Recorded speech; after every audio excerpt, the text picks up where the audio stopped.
안녕하세요. 날마다 기막힌 정오의 박정희 목사입니다. 그저께 한국에 와서 지금 한국에 있는 일정들을 바쁘게 소화하고 있습니다. 이곳 한국도 우한 폐렴으로 인해서 많이 두려워하는 것 같습니다.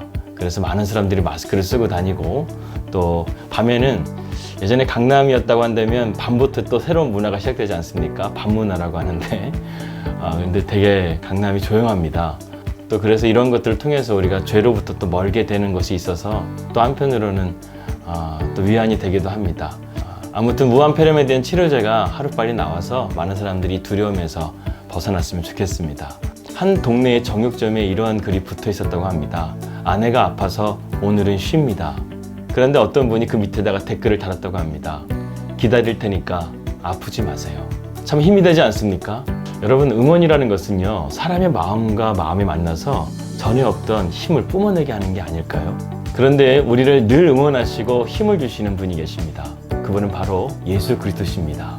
주님은 우리 안에 거하시고 또 우리를 인도하시고 절망에 빠졌을 때 다시금 일어설 수 있는 힘을 주시고, 때로는 내가 잘못된 길을 걸어갈 때 하나님의 신비로서 우리를 다시금 돌아올 수 있도록 붙들어 주십니다.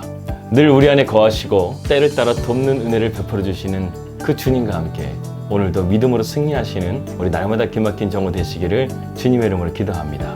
2020년 2월 7일 날마다 기막힌 정오 시작합니다.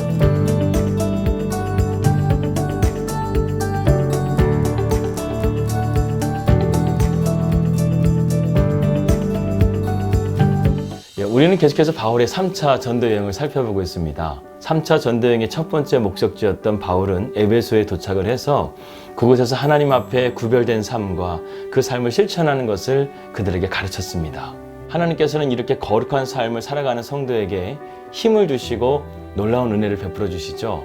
오늘 초대교회에 있었던 에베소 교회에도 그런 일들이 나타났습니다. 하나님은 이러한 삶을 살고 있는 바울에게 이례적인 능력을 행하셨습니다. 바울이 손을 얹은과 동시에 병든 사람들이 나음을 얻고 그가 선포하는 가운데서 귀신이 쫓겨나가는 그런 하나님의 능력을 사람들이 보게 된 것이죠. 심지어는 바울이 자기의 생계를 위해서 천막을 지을 때 땀을 닦던 손수건을 얹자 병이 낫고 귀신이 쫓겨나갔다는 것입니다. 이것은 바울이 대단한 것이 아니라 바울이 그러한 삶을 살아감을 통해서 하나님께서 바울을 통해서 능력을 행하신 것이었죠. 그리고 오늘 본문에 보게 되면 또 하나의 사건이 나옵니다. 본문의 표현에 의하면 돌아다니면서 마술을 하는 어떤 유대인들이라고 나옵니다. 그런데 어느 날 갑자기 이상한 소문을 듣게 됩니다. 수레에서 온 바울이라는 사람이 있는데 그 사람이 손을 얹으니까 병이 낫고 귀신이 나가고, 심지어는 그 사람이 손수건만 가지고 있다 하더라도 병이 낫고 귀신이 나가는 그런 놀라운 일들이 벌어지고 있다는 사실을 그들이 듣게 되죠. 그래서 그들이 그 현장을 가게 됩니다. 그리고 하나님의 놀라우신 사건을 보게 되죠. 사도행전의 저자 누가는요, 오늘 이 말씀을 통해서 아주 중요한 메시지를 우리에게 주고 있습니다. 이 7 박수 무당들은요, 예수님을 믿지도 않으면서 예수님의 이름으로 그 능력을 행하려고 했습니다.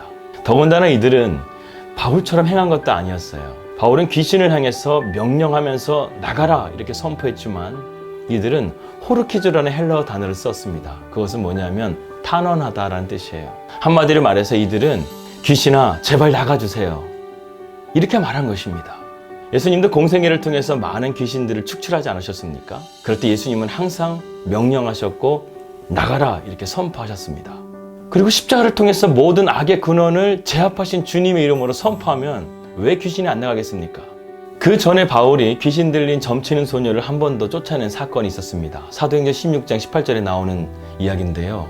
그때 바울이 점치는 소녀를 살려줄 때 헬라어 파랑켈로라는 단어를 씁니다.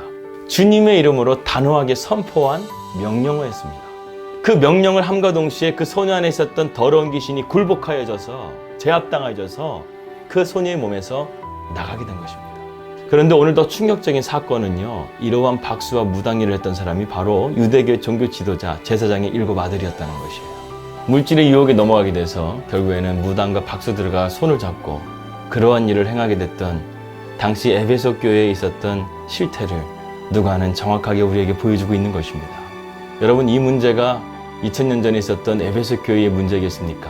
오늘날의 교회와 참 비슷하지 않습니까? 교회 세습의 문제, 목사라는 타이틀은 있지만 목사답게 살지 않는 목사들, 이러한 얘기는 여러분들이 너무나 잘 알기 때문에 특별히 말씀드리진 않겠습니다. 참 가슴 아픈 현실 가운데 우리는 살아가고 있습니다. 뉴질랜드에 와보니까요, 뉴질랜드의 정규 신학 코스를 받지 않고요, 자신이 목사라고 하면서 사람들을 유혹하는 사람들이 참 많다고 합니다. 하지만 우리 안에는 성령님이 계십니다. 성령 안에서 옳게 분별하시는 저와 여러분들이 되시기를 주님의 이름으로 기도합니다. 과연 이 무당들은 어떻게 되었을까요? 16절에 나와져 있습니다.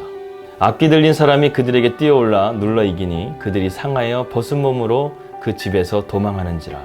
귀신 들린 사람은 한 명이었고, 그리고 이 박수 무당들은 7명이었습니다. 그런데 이 귀신 들린 한 사람을 이들이 당하지 못하고 옷이 벗겨지고 벌거벗은 채 수치를 당하면서 그 귀신에게 쫓겨나갔다는 거예요.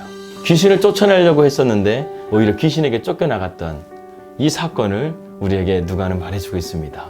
이 사건을 통해서 우리에게 주는 첫 번째 교훈은요, 믿음 없이 함부로 말하는 것이 얼마나 위험한 것인지를 우리에게 깨닫게 해주고 있습니다. 두 번째 교훈은요, 이 사건을 통해서 에베소에 있는 많은 사람들이 하나님을 경외하게 되었다는 것이죠.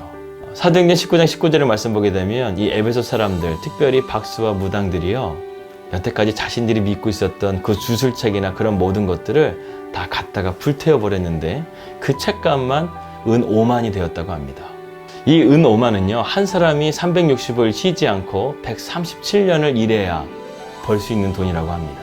그들은 살아계신 하나님이 모든 신위의 최고라는 것을 인정하고 자신의 우상을 섬겼던 모든 것들을 불태워버리면서 그들의 신앙이 회복되고 치유되는 놀라운 것을 경험하게 된 것이죠. 여러분, 세상의 모든 것들보다 위에 계신 하나님을 온전하게 바라보십시오. 우리는 너무나 수평적인 삶만 살지 수직적인 삶을 살지 못하는 거예요.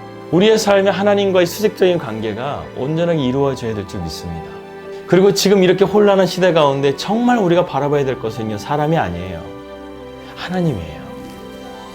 우리가 온전하게 하나님을 바라보면서 하나님의 도우심을 구해야 될 때가 바로 지금입니다. 여러분, 우리 예수님을 믿더라도 제대로 한번 믿어봅시다. 우리는 24시간을 살아가면서요, 무엇을 향해서 달려가고 있습니까? 우리의 은 5만은 무엇입니까?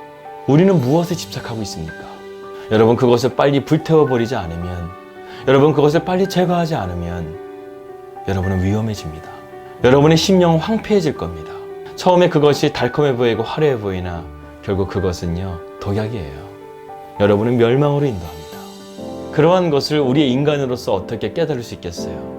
온전히 우리가 주님을 바라보게 되면 주님의 십자가의 보혈로 우리 눈과 귀를 씻겨주셔서 우리가 세상을 보는 눈만 가진 것이 아니라 주님을 바라보는 수직적인 눈이 열려져서 온전하게 주님의 말씀으로 살고 그 말씀 안에서 주님과 동행하게 되는 삶이 될 줄을 믿습니다.